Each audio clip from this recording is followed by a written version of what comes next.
तत्सत् अथ 9वां अध्याय।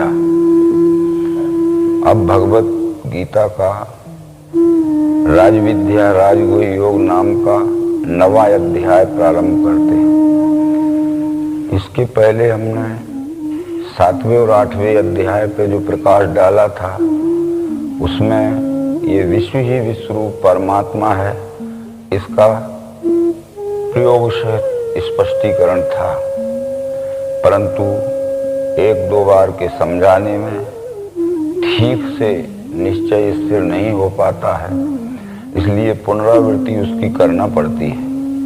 इस 9वें अध्याय में भगवान श्री कृष्ण अर्जुन को उसी विश्वरूप दर्शन की पुनरावृत्ति उसके अंतःकरण में निश्चय स्थिर पक्का हो जाने के लिए करते हैं।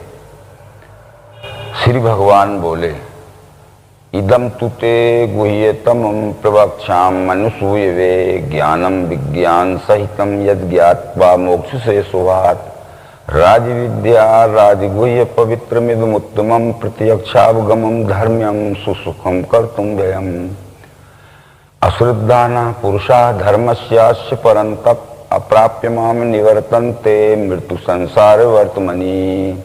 इन 3 श्लोकों का आशय यह है कि जिस परमात्मा का ज्ञान होने से ये मनुष्य शरीर धारण किया हुआ जीव आत्मा सब प्रकार के रोचक भयानक अंधविश्वास के रूढ़ मानने से छूट जाता है, संशय भ्रम से छूट जाता है, वह विज्ञान युक्त ज्ञान यानी दिव्य चक्षु का स्पष्टीकरण युक्त बोध में तुझे देता हूं। ये दिव्य चक्षु को राजविद्या और राजगुह्य कहा है। राजविद्या कहने का कारण यह है कि संसार में जितनी भी विद्याएं हैं ये सब विद्याएं केवल मनुष्य का कौटुंबिक, सामाजिक और सांसारिक सुखमय जीवन चलाने के लिए हैं, परंतु अन्य विद्याओं से जीव की जिस परमात्मा का अंश है उसमें तदात्म स्थिति नहीं हो सकती। इसलिए विद्याओं के भी बहुत से विचार किए गए हैं। जो विद्याएं हैं 14वें अध्याय में आई हैं, ज्ञाना नाम ज्ञान उत्तमम, उन विद्याओं के नाम भी यहाँ बतला देना आवश्यक है। ब्रह्म ज्ञानम रस ज्ञानम वेदम स्वरधर्म तथा व्याकरणम ज्योतिषम चैव धनुर्विद्या तथा मता जलोत्तारणकम न्याया कोकाश्चासुरोणी तथा नट विद्या किस्र वैद्यम विद्या हेते चतुर्दशा। ये विद्याएं मनुष्य को अपना कौटुंबिक, पारिय और सामाजिक एवं सांसारिक जीवन चलाने के लिए जरूरी है, परंतु इनसे मूल उद्देश्य की पूर्ति नहीं होती है, परमात्मा दर्शन जन अनुभव नहीं होता। राज विद्या कहने का मतलब 10वें अध्याय में यही था, अध्यात्म विद्या विद्या नाम। जितनी भी विद्याएं हैं इनमें अध्यात्म विद्या ये सर्वश्रेष्ठ विद्या है।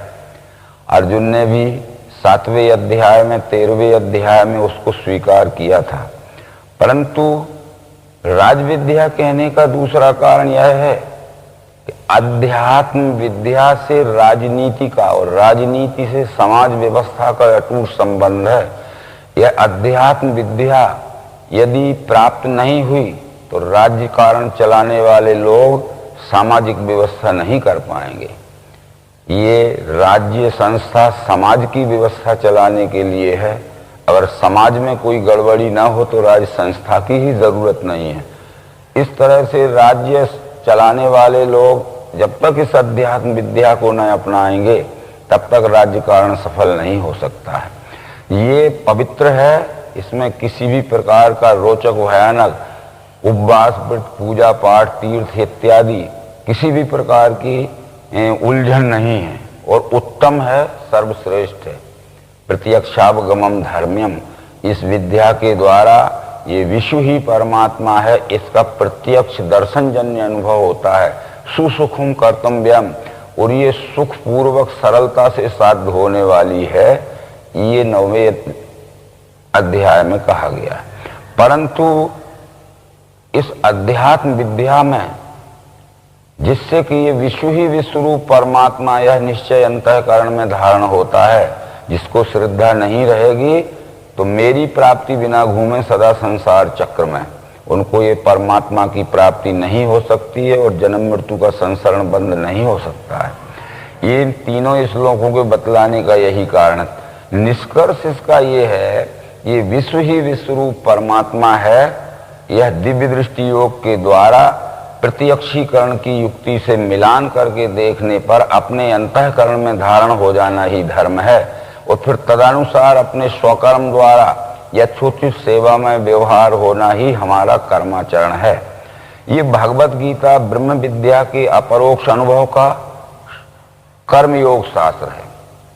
जो कुछ कहा था वो इस चौथे श्लोक में कृष्ण जी कहना चाहते हैं।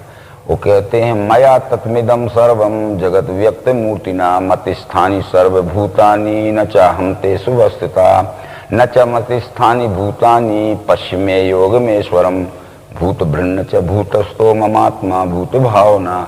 इन श्लोकों से आशय है कि निराकार रूप से विश्व रूप परमात्मा ने ही इस संपूर्ण साकार जगत को धारण किया है। ये कोई भी सृष्टि का चराचर जीव परमात्मा से अलग नहीं है।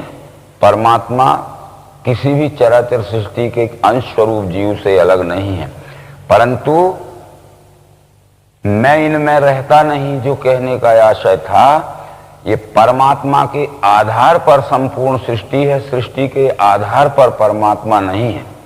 जैसे कुछ विचारज्ञों ने उदाहरण दिए हैं कि जब पानी भरा रहता है तो उस पर जो लहरें उठती हैं, बबूले उठते हैं, भंवरे पड़ते हैं, तो ये पानी के आधार पर ही लहरें उठती हैं, बबूले उठते हैं, भंवरे पड़ते हैं। तो यदि पानी ना हो तो लहर भी नहीं रह सकती है, बबूले भी नहीं रह सकते, पर लहर और बबूले ना रहें तब भी पानी रह सकता है। इसलिए परमात्मा यदि नहीं है तो ये चराचर सृष्टि नहीं रह सकती है, परंतु चराचर सृष्टि ना भी रहे तो भी विश्वरूप परमात्मा रह सकता है। इस तरह अधिष्ठान और आधारित दृष्टि से कहा है कि ये सब सृष्टि मेरे आधार पर है, मैं इनके आधार पर नहीं हूं। इस 6वें नंबर के श्लोक में कृष्ण कहते हैं कि जैसे सर्वत्र संचारी वायु आकाश में रहे, वैसे सदैव मेरे में स्थित हैं भूत जान तुम। जो है सब भूत मेरे में, इसका उत्तर ये है कि जैसे आकाश में वायु ओतप्रोत अनुस्यूत भरा हुआ है, ऐसी परमात्मा में स्थूल सूक्ष्म दृष्टि से, चाहे वो अणुअणियान महतोमहीयान क्यों ना हो, संपूर्ण चराचर सृष्टि भरी हुई है, ये कहने का आशय था। परंतु इसके आगे जो कुछ कहना चाहते हैं वो, कल्पांत में सर्वभूत मेरे प्रकृति में मिले, फिर मैं निर्माण करता हूँ कल्प प्रारंभ काल में। प्रकृति के सहारे से अपने सर्वभूत ये वारंबार बनाता हूँ जो है प्रकृति के वशी। इन 2 श्लोकों का आशय है कल्पांत और कल्प प्रारंभ जो बताया गया है, इस पे अनेक भाष्यकारों ने कल्पांत उसे कहते हैं जहाँ यहाँ संपूर्ण सृष्टि एक साथ विलय हो जाती है और सब शून्य सा रह जाता है, और कल्प प्रारंभ उसे कहते हैं जब ये 4 खानी 84 लाख योनि की सृष्टि एक साथ उद्भव होती है। परंतु भगवत गीता में जीव की कल्प प्रारंभ और कल्पांत नित्य ही होता है। जब ये प्रकृति के गर्भ से जीव पृथक होता है तो उद्भिज खानी में आता है। उद्भिज खानी में आते ही इसकी कल्पना प्रारंभ हो जाती है। वो कल्पना महाकारण रूप रहती है। उद्भिज में भी ये इच्छा महाकारण रूप से रहती है, कल्पना रहती है कि मैं जीवित रहूं। यदि किसी जमीन पे उत्पन्न होने वाले झाड़ पेड़ पौधे आदि को हम काट देते हैं, तोड़ देते हैं, तो 2-4 दिन में हम देखते हैं कि उसमें से फिर नई शाखाएं निकलती हैं। इस बात का प्रतीक है कि वो भी जीवित रहना चाहता है, उसको जीवित रहने की, सुखमय रहने की और फलने फूलने की कल्पना मौजूद है। वह जब स्वेदज में आता है तो वह कल्पना कारण रूप हो जाती है, अंडज में आता है तो कल्पना सूक्ष्म रूप हो जाती है, और पिंडज श्रेष्ठ मनुष्य योनि में जब आता है तो वह कल्पना स्थूल स्वरूप हो जाती है। मनुष्य में परमात्मा जानने की, ये मूल स्वरूप जानने की कल्पना होती है, तत्वदर्शी सद्गुरु से विश्व ही परमात्मा है, अनुशंसी भाव से अपने से ये निश्चय होते ही कुछ समय उसका मनन करने के बाद निदिध्यास होकर और आस्तिक अवस्था प्राप्त हो जाती है, यानी एक कल्पना का अंत ही हो जाता है। ये कल्प प्रारंभ यानी अब कल्पना का शुरू होना उद्भिद से शुरू होती है, और कल्पांत यानी ये संशय भ्रम या अपने मूल स्वरूप परमात्मा जानने संबंधी कल्पना का अंत ये दिव्य चक्षु प्राप्त होते ही हो जाता है। तो इस तरह कल्पांत और कल्प प्रारंभ का अर्थ भगवान श्री मायानंद चेतन जी ने किया है, परंतु प्रकृति के सहारे से अपने सब भूते इसका स्पष्टीकरण गुणत्रय विभाग योग नामक 14वें अध्याय में आ चुका है। वो कहते हैं मेरी योनि महत ब्रह्म वहां गर्भ मैंने दिया, उससे सब भूतों की होवे उत्पत्ति भारत, सर्व योनि कौनते होवे उत्पन्न मूर्ति जो, उनका स्थान महत ब्रह्म बीज दाता पिता हूं मैं। ये प्रकृति के सहारे से अपने सब भूते, ये परमात्मा अपने प्रकृति का सहारा लेके ये संपूर्ण चराचर सृष्टि के रूप में रचना करता है। जैसे उदाहरण के लिए यदि पिता को संतान उत्पन्न करना है तो माता जी का सहारा लेना पड़ता है, सीधा पिता संतान उत्पन्न नहीं कर सकता। इसलिए परमात्मा को यदि सृष्टि रचना करना है तो सहयोगी कारण उसमें प्रकृति ही होती है। यदि सृष्टि ये निमित्त कारण है, परमात्मा उपादान कारण है, तो प्रकृति ये सहयोगी कारण है। जैसे उदाहरण वेदांत में एक दिया गया है कि किसी कुंभकार को जब मट्टी का बर्तन बनाना होता है तो ये पात्र जो बन जाते हैं सब निमित्त हैं, मिट्टी ये उपादान है, परंतु कुंभकार ये सहयोगी कारण है। यदि मिट्टी को पात्र बनना है, यदि कुंभकार ना हो तो मिट्टी पात्र नहीं बन सकती। इस तरह से प्रकृति के सहारे से सहयोग से ये संपूर्ण सृष्टि में रचता हूं, बारंबार बनाता हूं, जो है प्रकृति के कर्म में प्रकृति के मैं रहता हूं, संग त्याग के भूतों के कर्म से मुझको नहीं बंध धनंजय।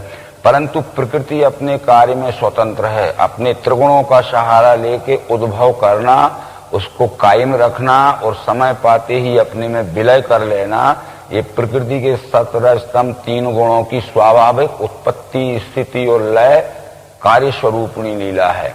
मैं उसमें कोई हस्तक्षेप नहीं करता हूं, परंतु निर्देशन मेरा ही रहता है, नेतृत्व मेरा ही रहता है, यानी विश्वरूप परमात्मा का। मयि अध्यक्षेण प्रकृति सुएते सचराचरम हेतुनानेन कौनते जगत विपरिवर्ते।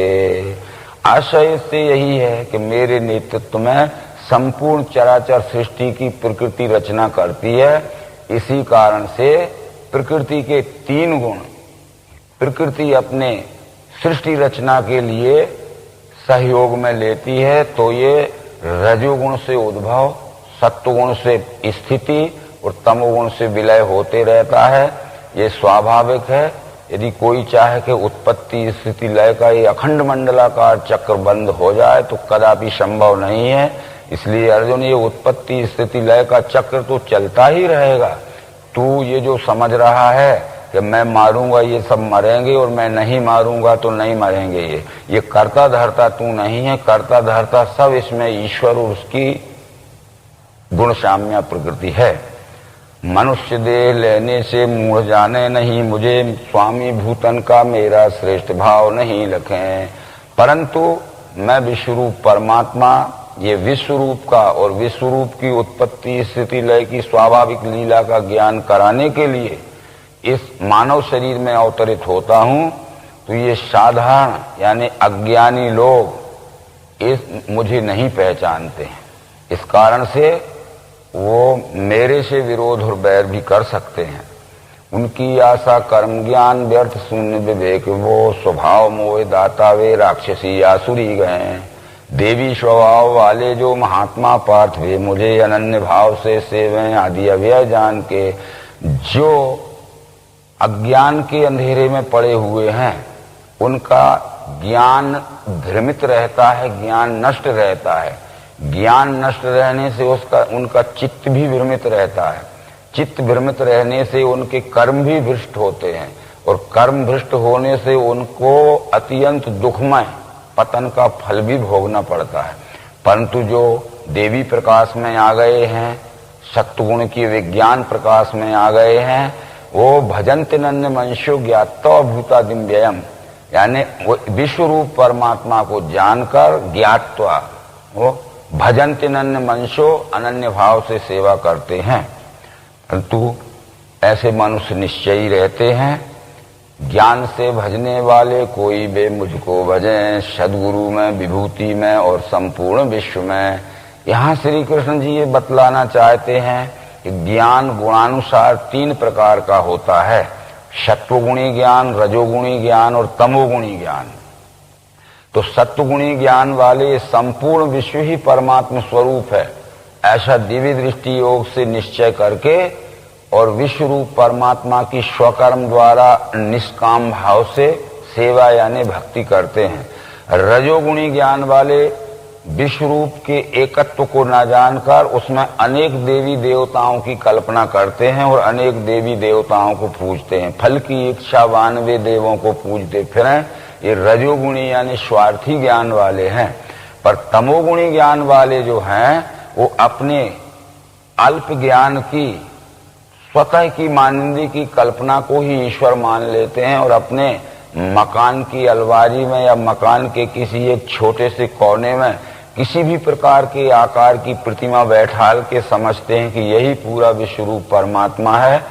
इस तरह से 18वें अध्याय में इसकी पुष्टि की गई है। जिस ज्ञान से भिन्न भिन्न भूतों में सब एक ही अनासी भाव को देखे वो जानो ज्ञान साध्य की। जो ज्ञान द्वैत को लेके भूतों में सब भिन्न है अनेक भाव ये देखे वो जानो ज्ञान राजसी। जो ज्ञान एक ही मूर्ति जाने संपूर्णवत भजे, तत्वार्थ हेतु से हीन अल्प तामस उसे कहा। आशय इसका है कि एक भाव सब विश्व में देखे सात्विक ज्ञान है, अनंत क्षेत्रज्ञ करे रजो अनुमान, युक्तिहीन अनुभव रहित लखे घोर अज्ञान, एक भाव में विश्व सब सोहे तामस ज्ञान। इस तरह ये 3 प्रकार का ज्ञान बतलाया है। आगे वो कहते हैं इनमें जो तमोगुणी ज्ञान वाले हैं, यद्यपि विश्वरूप परमात्मा सर्वरूप है, तो 16 से 19वें श्लोक तक उसका निरूपण किया है। श्रोति यज्ञ, स्मार्ति यज्ञ, पितरों का अन्न औषधि, मंत्र होम, द्रव्य अग्नि मैं हूँ, हवन की क्रिया, सब जगत का पिता माता धाता मैं हूँ, पिता मैं, जान्य योग ओंकार ऋग्साम यजुर्वेद में, भर्ता साक्षी गति स्वामी निवास याप्त भक्त का, मैं स्थिति लय उत्पत्ति निधान वीर्य अव्यय, मैं तपता हूँ करता हूँ, गिराना जल रोकना, अमृत में मृत्यु भी मैं सता सत अर्जुन। कहने का मतलब सब मैं ही हूँ और सब में मुझे ना देखते हुए केवल एक ही अंश स्वरूप अंग में मुझे मान लेते हैं और एक ही अंश स्वरूप अंग में संपूर्ण के वत एक ही अंश या अंग की सेवा करते हैं, जो कि संपूर्ण की सेवा नहीं है। ये अल्प ज्ञान वाले तमोगुणी ज्ञान वालों का है। परंतु रजोगुणी ज्ञान वालों का श्लोक नंबर 20 और 21 में इस 9वें अध्याय में स्पष्टीकरण है। वेद ज्ञाता सोम पीपाप धोए, यज्ञ द्वारा स्वर्ग को मांगते हैं, उस पुण्य से स्वर्ग मिले वहां वे हैं भोगते भोग सुदेवतों के, वे उस भारी स्वर्ग का भोग लेके चुकते ही पुण्य लौटे यहाँ ही। इस रीत तीनों गुण में फंसे वे कामी लहें जन्म सदैव मृत्यु। वेदों का पाठ करते हैं, वेदों में अनेक प्रकार के यज्ञ आदि कर्म करने से अनेक लोकों का सुख मिलता है। विष्णु महायज्ञ किया तो उससे विष्णु लोक का सुख मिलेगा, रुद्र महायज्ञ किया तो रुद्र लोक का सुख मिलेगा, वैकुंठ का सुख मिलेगा, इंद्र लोक के वैभव का सुख मिलेगा। इसलिए अनेक प्रकार के यज्ञ करते हैं और उस स्वर्ग की सुख की कामना से करते हैं। यदि वो उनके यज्ञ आदि कर्म निर्विघ्नता पूर्वक सफल हो गए तो उनको उस लोक का सुख भी मिल जाता है। परंतु क्षीणे पुण्य मृत लोके वसंती, परंतु जब वो पुण्य क्षीण हो जाता है तो जहां के तहां ढकेल के उनको फिर गिरा दिया जाता है। इसलिए कामी या स्वार्थी लोग अनेक बार उन सुखों को पाके और उससे फिर वंचित हो जाते हैं, फिर प्रयत्न करते हैं, फिर वंचित हो जाते हैं। इनका ये सुख दुखमय जीवन सदैव चलता रहता है। वो परम सुख शांति के स्थान को नहीं पहुंच सकते जो कि परमात्म स्वरूप में पहुंच जाना है। परंतु सत्वगुणी का वर्णन इस श्लोक नंबर 22 में है। अनन्य चिंतन से जो मेरी करते हैं उपासना, ऐसे नित्य युक्तों का करता हूं योगक्षेम में। अनन्य चिंतन से जो ये विश्व रूप की उपासना करते हैं उनका योगक्षेम में चलाता हूं। अब योगक्षेम शब्द जो आया है इसका मतलब है कि जब विश्व रूप के प्राणी मात्र के रूप में दिखने वाले विश्व रूप की निष्काम भाव से स्वकर्म द्वारा जो सेवा या भक्ति करते हैं तो उनके योगक्षेम को स्वयं विश्व रूप चलाता है। इसका व्यवहारिक विचार अगर किया जाए तो हम सबको सुख शांति पहुंचाने के लिए हमारे स्वकर्म के द्वारा जब सेवा करते हैं तो ये सब हमारे भी सुख शांति की पूरी फिक्र रखते हैं, पूरी चिंता रखते हैं। तो योग कहते हैं अप्राप्त वस्तु की प्राप्ति करा देना। जो वस्तु हमें प्राप्त नहीं है और हम निष्काम भाव से सेवा में लगे हैं तो हमें चिंता न होते हुए वस्तु हमारे पास आ जाती है। क्षेम कहते हैं प्राप्त वस्तु का रक्षण। यदि हमारी किंचित भी लापरवाही या सावधानी हो जाती है तो भी वो प्राप्त वस्तु की रक्षण होती ही रहती है। और प्राप्ति के लिए चिंता नहीं होने देता। तो ये तीनों देव उसका हमेशा सहयोग करते हैं। अप्राप्त वस्तु की प्राप्ति कर देना ये रजोगुणात्मक ब्रह्मा का काम है। प्राप्त वस्तु का रक्षण करना ये सत्वगुणात्मक विष्णु का काम है। और प्राप्ति में चिंता ना होने देना, चिंता का संहार करना ये शंकर का काम है।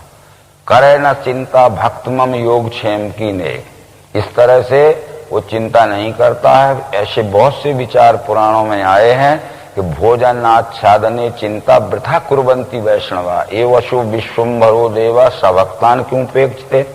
परंतु जब हम गृहस्थ के व्यवहार पक्ष में लेते हैं तो अवश्य ही व्यवहार पक्ष में इस योगक्षेम का विचार करना पड़ेगा। योग नाम पुरुष का है और क्षेम नाम उसकी अर्धांगी पत्नी का है। पुरुष दिन भर में कमा के लाता है और घर में योग करता है और उस घर में आए हुए धन का जो योग होता है तो क्षेम यानी कुशलता पूर्वक पत्नी रक्षण करती है।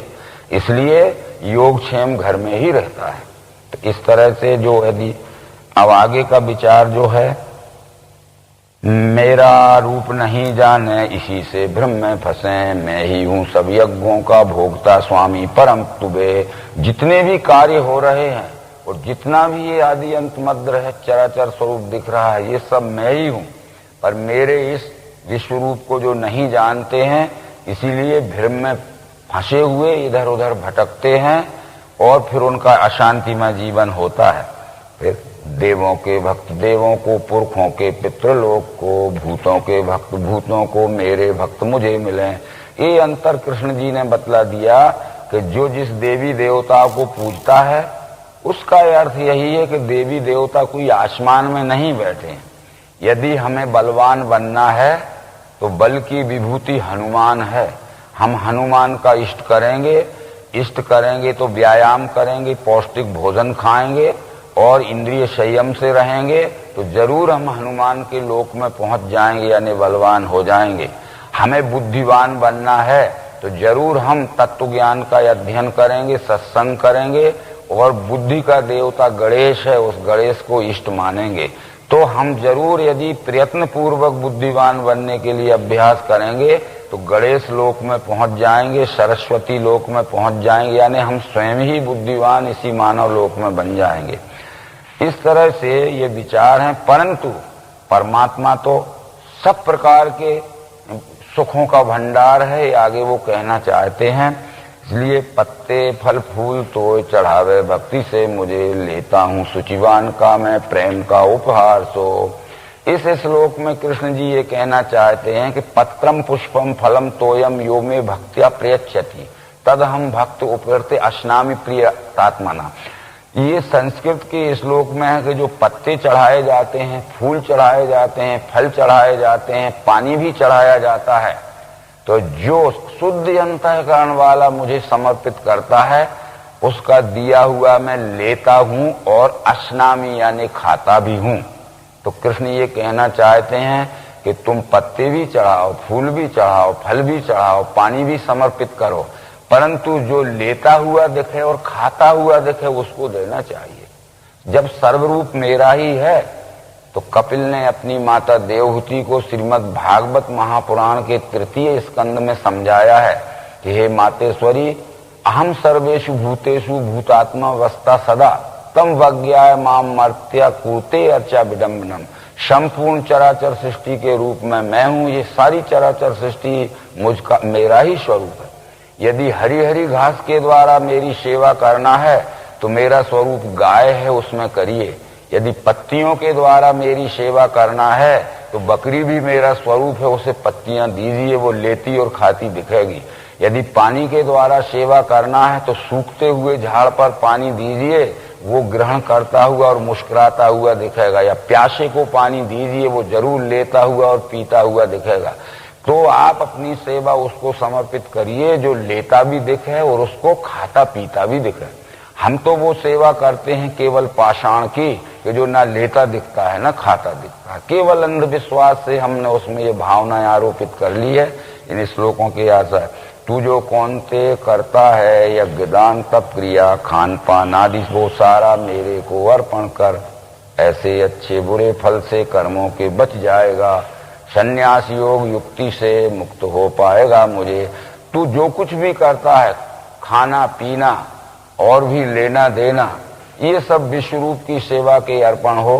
तू जो बल प्राप्त करना चाहता है, शरीर का बल, बुद्धि का बल, धन का बल, ये तू जो भी बल प्राप्त करना चाहता है उसका उद्देश्य ये होना चाहिए कि मैं तन मन धन का बल प्राप्त करूं और इस बल के द्वारा मैं प्राणी मात्र के रूप में दिखने वाले परमात्मा की सेवा करूं। हमें सब प्रकार का सुख वैभव और संपन्नता प्राप्त करने का अधिकार है, पर वो हमारा सुख, हमारी शक्ति ये जनता के रूप में दिखने वाले जनार्दन की सेवा के रूप में होना चाहिए। सब मैं सब भूतों को शत्रु मित्र मुझे नहीं, प्रेम से जो भजे मुझको उसमें मैं मुझ में वही। मैं संपूर्ण सराचर सृष्टि में समान व्याप्त हूं, परंतु जो मुझे प्रेम से व्यवहार करते हैं मैं भी उनको प्रेम से व्यवहार करता हूं, और जो मेरे से राग द्वेष से व्यवहार करते हैं वैसा व्यवहार मैं उनसे भी करता हूं। क्योंकि पूर्व में कृष्ण जी ये कह चुके हैं कि यो यथा माम प्रपदन्ते तांस तैव भजाम्यहम् मम वर्तमान वर्तन्ते मनुष्या पार्थ सर्वसा। जो मेरे साथ जैसा व्यवहार करेगा और प्रति उत्तर में मैं भी उसके साथ वैसा ही व्यवहार करूंगा। अब हमें कर्म स्वतंत्रता मिली है, कर्मण्येवाधिकारस्ते, तो हम अपने सदाचार सेवा और प्रेममय व्यवहार करेंगे तो विश्वरूप भी हमारे साथ सेवा प्रेममय और सदाचार का व्यवहार करेगा। हम दुराचार भ्रष्टाचार छल कपट का व्यवहार करेंगे तो वो भी हमारे साथ वैसा ही प्रति फल के रूप में व्यवहार लौटाएगा। एक छोटा सा दृष्टांत स्वरूप उदाहरण दिया जाता है कि जब हम किसी नदी या किसी पहाड़ की टेकड़ी के किनार में जाते हैं, वहां जब हम जोर से चिल्लाते हैं तो जो शब्द हमारे मुंह से निकलते हैं वो रिफ्लेक्ट होके प्रतिध्वनि के रूप में हमारे ही कान के ऊपर आते हैं। जैसे हम वहां जोर से चिल्लाएंगे कि मूर्ख हो, गधे हो, बहुत मारेंगे, तो वो हमारे ही कान पे लौट के शब्द आएंगे। और हम कहेंगे कि मित्र हैं, परस्पर मिलकर सेवा व्यवहार करेंगे, तो हमारे मुंह से निकले शब्द हमारे ही कान में सुनने को आते हैं। इसलिए हमारा किया हुआ कर्म प्रकृति चक्र में घूमते हुए फल भोग बन के हमारे ऊपर आता है। तो हमें जैसा चाहिए वैसा हम व्यवहार करें। अगर हमें दुख भोगना है तो सबके साथ छल कपट सताने का व्यवहार करें, और सुख भोगना है तो सबको सुख शांति में पहुंचाने का व्यवहार करें। इसका आशय यही था कि मैं सब भूतों में समान भाव से हूं, पर जो मेरे साथ जैसा व्यवहार करता है प्रति उत्तर में मैं भी उसके साथ वैसा ही व्यवहार करता हूं। ये रामचरितमानस में भी यह बात आई है। देवों के गुरु का नाम बृहस्पति था और देवों के राजा का नाम इंद्र था। देवों के राजा इंद्र को देवों के गुरु बृहस्पति ने जो शिक्षा दी है कि राम का स्वभाव तुम जानते हो, यद्यपि शम नहीं राग न रोषु गाहि न पाप पुण्य गुण दोषु तथापि करहि सम विषम विहारा, भक्त अभक्त हृदय अनुसारा। कर्म प्रधान विश्व रच राखा, जो जस करे सो तस फल चाखा। राम के साथ जो व्यक्ति जैसा व्यवहार करते हैं उसका प्रत्युत्तर रूप फल वो वैसा ही देते हैं। इसलिए ये हमारे ऊपर आधारित है कि हम ये प्राणी मात्र के रूप में दिखने वाले विश्व रूप से जैसा व्यवहार हम करेंगे उसका प्रतिफल हमें उसी तरह का मिलेगा। ये आगे चल के प्रेम से जो भजे मुझको उसमें मैं मुझ में वही, अगर हम प्रेम पूर्वक व्यवहार करेंगे तो हमारे साथ भी प्रेम का व्यवहार करेगा। ये सामान्य व्यवहार में, जागतिक व्यवहार में भी हम देखते हैं कि हम किसी से प्रेम का व्यवहार करते हैं तो वो हमारे साथ में भी प्रेम में व्यवहार करता है। हम किसी से द्वेष का व्यवहार करते हैं तो वो हमारे साथ भी द्वेष का व्यवहार करता है। यद्यपि है दुराचारी एक दृष्टि भजे मुझे, तो उसको साधु ही जानो क्योंकि वह सत पा चुका।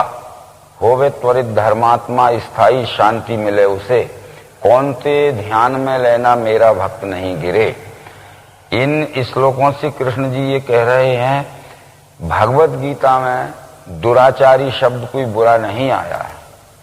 मिथ्याचारी, व्यभिचारी, भ्रष्टाचारी, दुष्टाचारी, ये अलग अलग शब्द हैं जिनके अलग अलग अर्थ होते हैं। दुराचारी का अर्थ होता है कि जिसको परमात्म निश्चय तो हो गया है परंतु अभी सेवा के आचार से जो दूर है, यानी सेवा नहीं कर पा रहा है परंतु भ्रष्टाचार भी नहीं कर रहा है, इसलिए दूर है सेवा के आचार से, वह है दूर आचारी।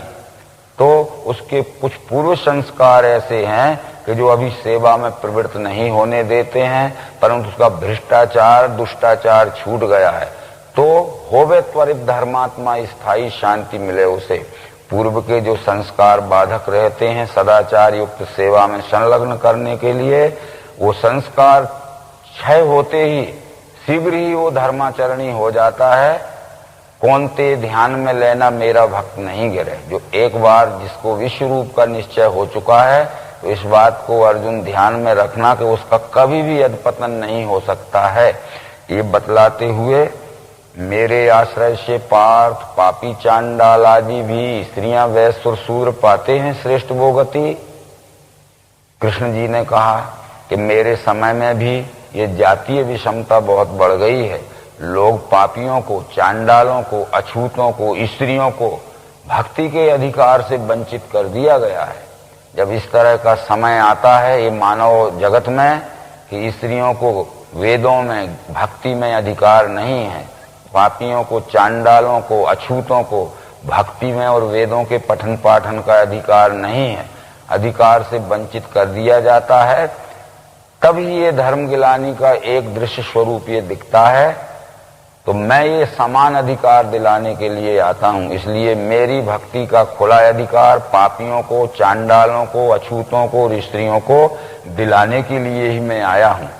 कारण कि जितने भी अवतार हुए उनके समय में ये मत पंथ संप्रदाय की विषमता थी, जातीय विषमता थी।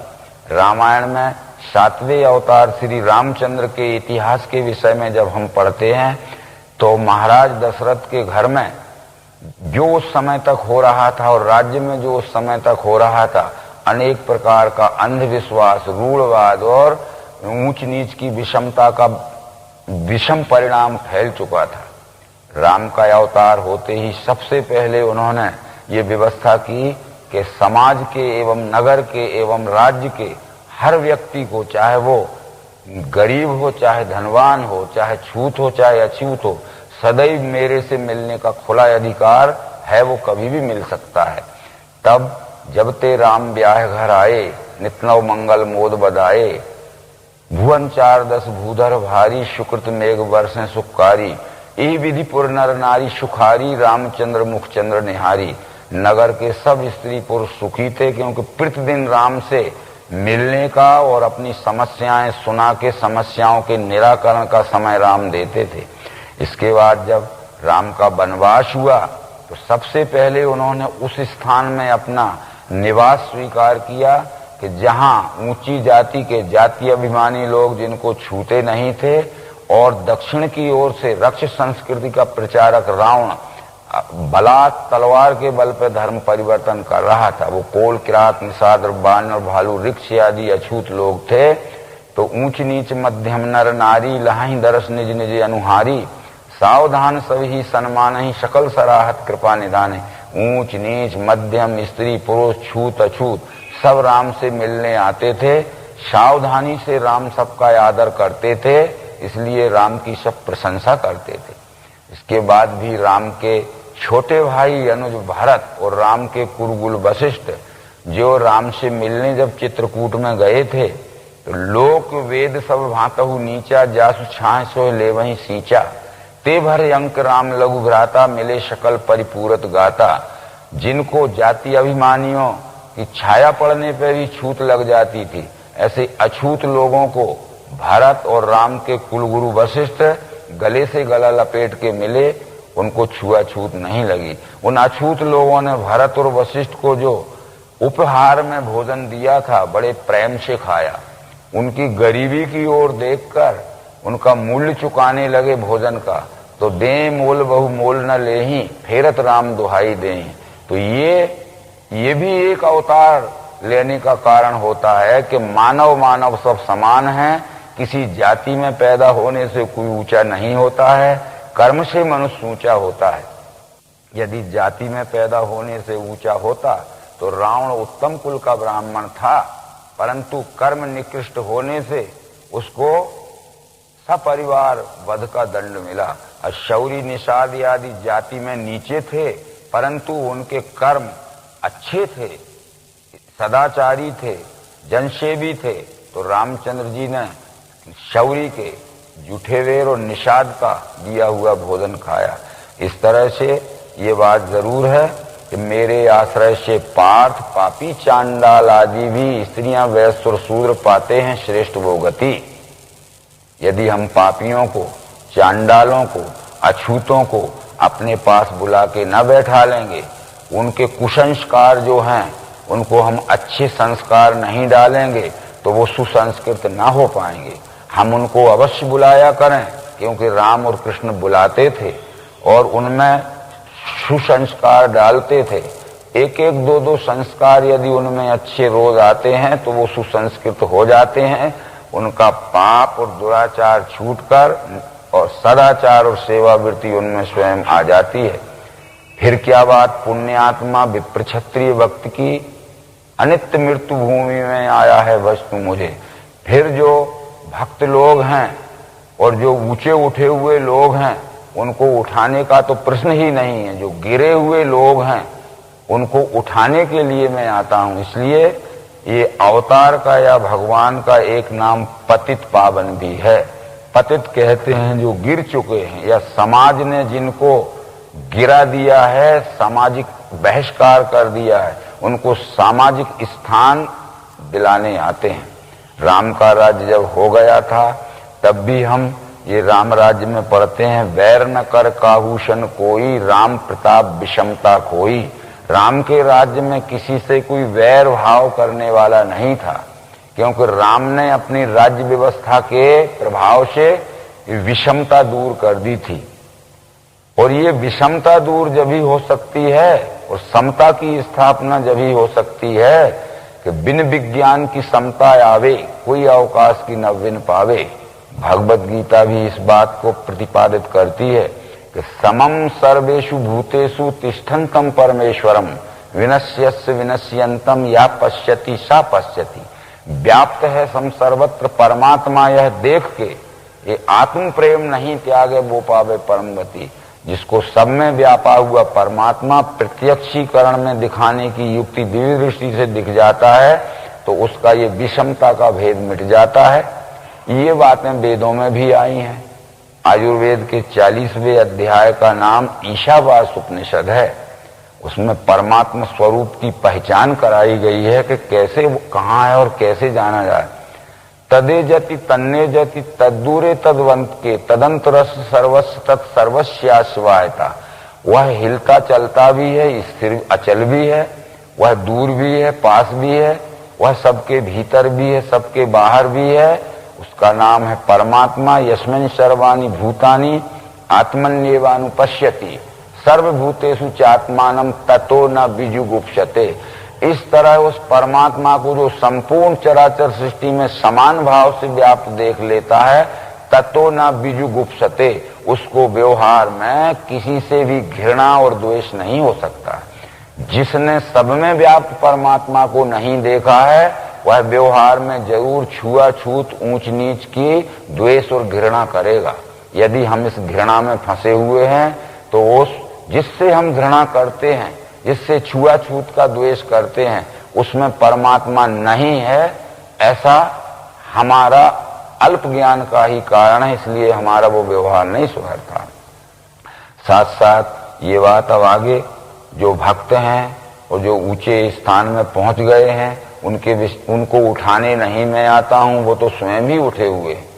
भगवत गीता के 4 अध्याय में कृष्ण जी ये कह चुके हैं कि यदा यदा ही धर्मस्य ग्लानिर्भवति भारत अभ्युत्थानम धर्मस्य तदात्मानं सृजाम्यहम्। इससे आशा है अभ्युत्थानम अधर्मस्य, इस शब्द की ओर ज्यादा विचार करना है। अभ्युत्थान कहते हैं, उत्थान कहते हैं उठने को, और अधर्म कहते हैं अधर्म को। अधर्म उठकर जब ऊपर आ जाता है, और स्वाभाविक है कि धर्म दबकर जब नीचे चला जाता है, तो नीचे दबे हुए धर्म को ऊपर उठाने के लिए, ऊपर उठे हुए अधर्म को नीचे दबाने के लिए संभवामी योगे योगे। तो ये भी हमारे मानव में ऊंच नीच का, छुआछूत का, विषमता का भेद मानना, ये भी एक अधर्म का ही कारण है, धर्म गिलानी का ही कारण है। हम कर्म से मनुष्य को नीचा जरूर समझें, परंतु किसी जाति में जन्म लेने से नीचा न समझें। ये हमारी बहुत उल्टी समझ हो गई है। इसलिए इन सब बातों की तरफ देखते हुए अब जहां तक है विषमता, हमारे जिस व्यवहार से मानवीय समाज में विषमता फैलती है, उसका नाम विष है, क्योंकि श्रुति कहती है विषाद जनकत्वाद विषम। हमारे जिस व्यवहार से मानव समाज में विषमता का द्वेष फैलता है, वही विष है, और हमारे जिस व्यवहार से मानव समाज में समता का प्रेम जोड़ता है, वही अमृत है।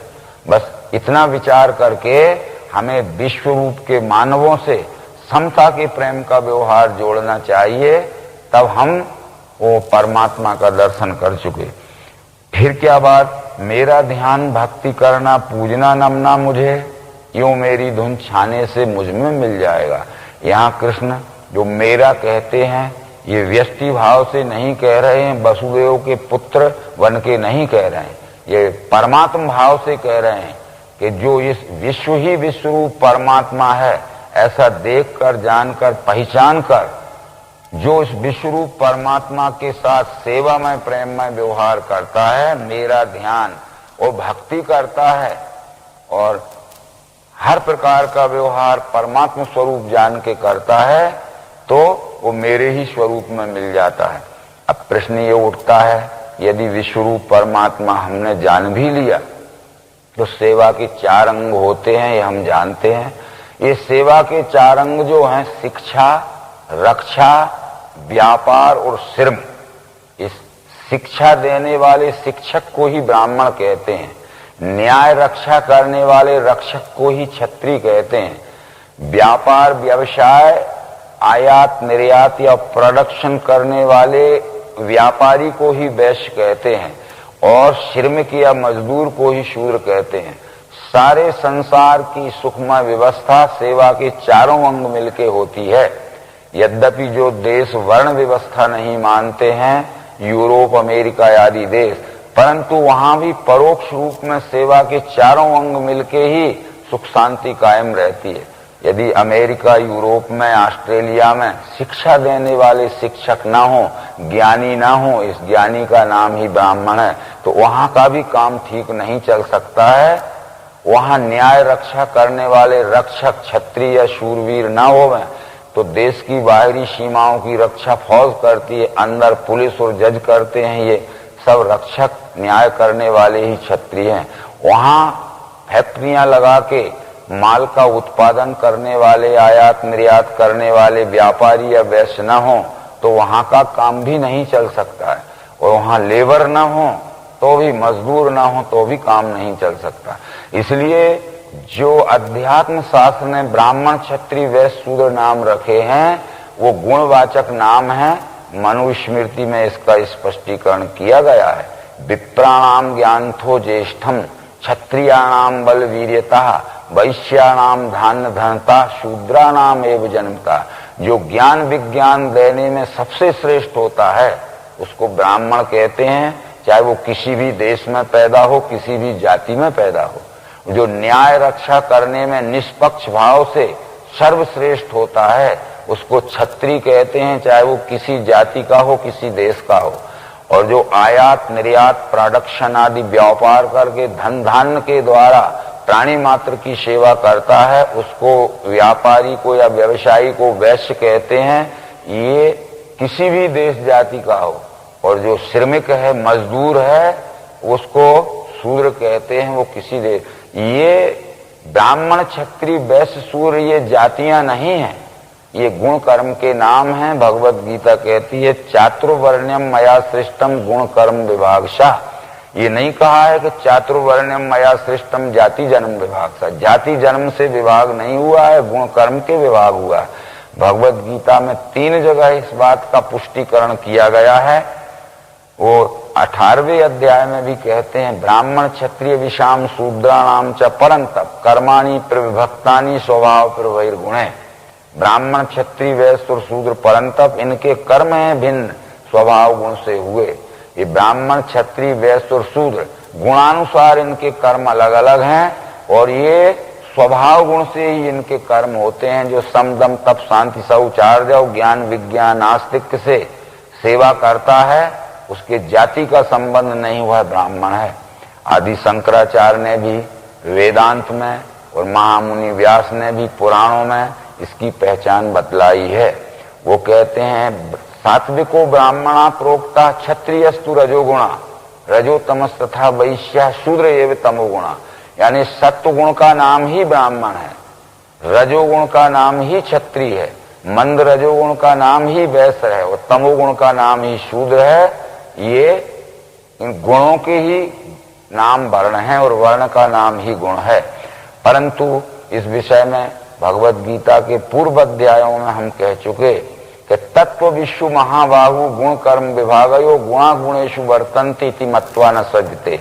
गुणों का कर्म का भेद तत्वविद सत्य हेलक है। जो मनुष्य तत्वविद हो जाता है यानी तत्व ज्ञानी हो जाता है वो कौन सा गुण कौन से कार्य में कुशलता पूर्वक सफल होता है ये वो जानता है। तो यानी कर्म से हम गुण की पहचान करते हैं और गुण से वर्ण की पहचान होती है। इसलिए कर्म करता हुआ दिखे यदि से ज्ञान विज्ञान आस्तिक के तो वो सत्वगुण प्रधान है और जो सत्वगुण प्रधान है वो ब्राह्मण है, वो किसी भी जाति में पैदा। यदि हमारे ऋषियों का पूर्व इतिहास देखें ये यहाँ बतला देना बहुत जरूरी है। रामचंद्र जी के कुलगुरु वशिष्ठ थे। महाभारत के आदि पर्व में लिखा है गणिका गर्भ संभूतो वशिष्ठ महामुनि तपसा ब्राह्मणा जाता संस्कारस तत्र कारणम।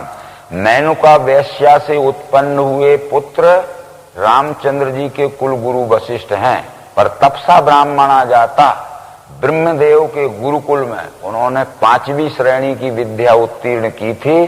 जो गुरुकुल में 5वीं श्रेणी की विद्या उत्तीर्ण करता है उसको ब्रह्म ऋषि की डिग्री मिलती है, वो ब्रह्म ऋषि का डिग्री होल्डर होता है। और जो ब्रह्म ऋषि की उपाधि प्राप्त करता है वो राजा का कुल गुरु बनने का अधिकारी हो जाता है। जब ये ब्रह्म ऋषि की उपाधि प्राप्त कर चुके वशिष्ठ तो ब्रह्मदेव ने कहा कि राजा दशरथ के घर में कुल गुरु की जगह खाली है, वहां आपको जाना है। तो वशिष्ठ ने कहा था कि मैं दशरथ के राज्य में नहीं जाऊंगा क्योंकि वहां अनेक प्रकार के अंधविश्वास और कुरीतियों का वातावरण फैला हुआ है।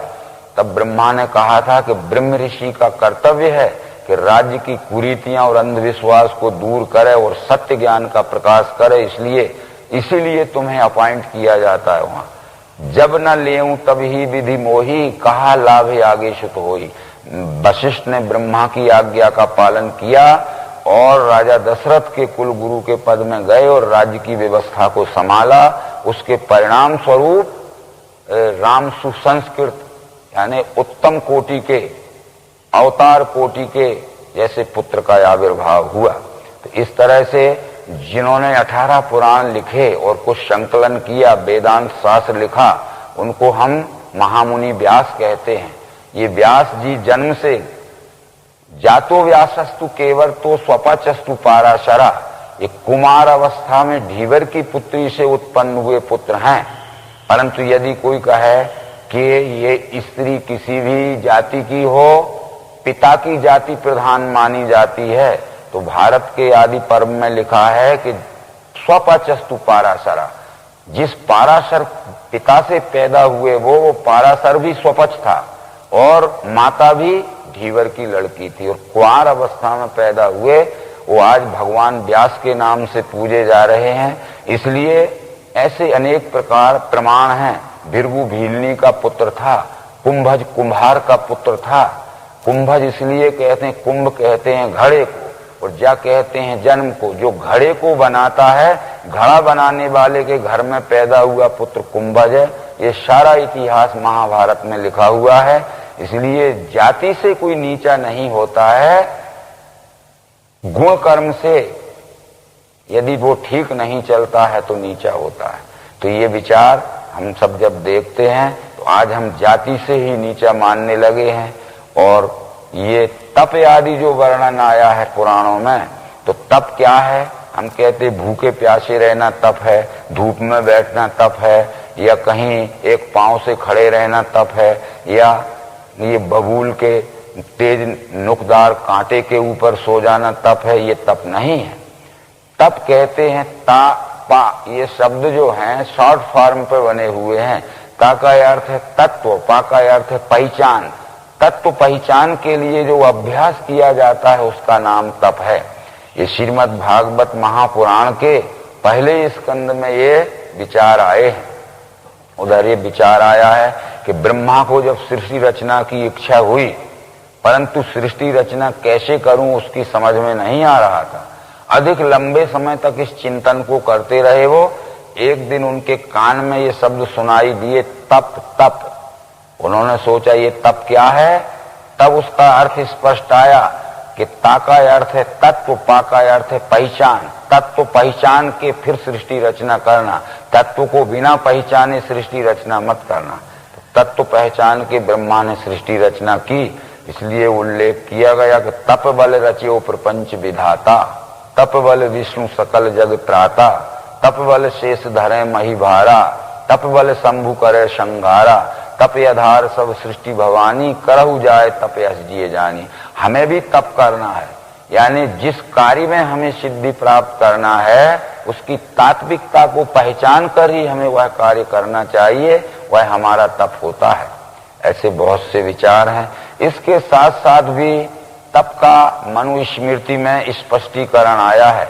ब्राह्मणस्य तपः ज्ञानम, तपः क्षत्रियस्य रक्षणम, वैश्यस्य तु तपः पोषण, तपः शूद्रस्य सेवनम। अपने अपने स्वकर्म में कुशलता प्राप्त करने के अभ्यास काल को ही तप कहते हैं। हमें जिस कार्य में कुशलता प्राप्त करना है उस कुशलता प्राप्त करने के लिए हमें अभ्यास करना पड़ेगा। उस अभ्यास के पीरियड को, लर्निंग पीरियड को ही तप कहते हैं। तब बराबर उस कार्य में हमें सिद्धि मिल जाएगी। ये सब विचार तू जो कौन ते करता है यज्ञ दान तप क्रिया, खान पान आदि वो सारा मेरे को अर्पण कर। तू जो कुछ भी करता है अपना तन मन धन का की शक्ति बढ़ाने के लिए, तुझे बढ़ाने का पूरा अधिकार है। पर तेरे में जो तन मन धन की शक्ति बढ़ेगी वो विश्व रूप की सेवा के लिए तेरी शक्ति का उपयोग होना चाहिए, विश्व रूप के शोषण के लिए, सताने के लिए उपयोग नहीं होना चाहिए।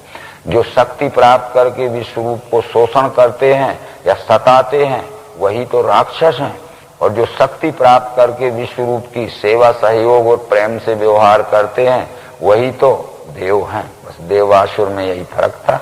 ऐसा समझाते हुए ये राज विद्या राज गुह योग नाम का 9वां अध्याय संपूर्ण हुआ। नर्मदे हर।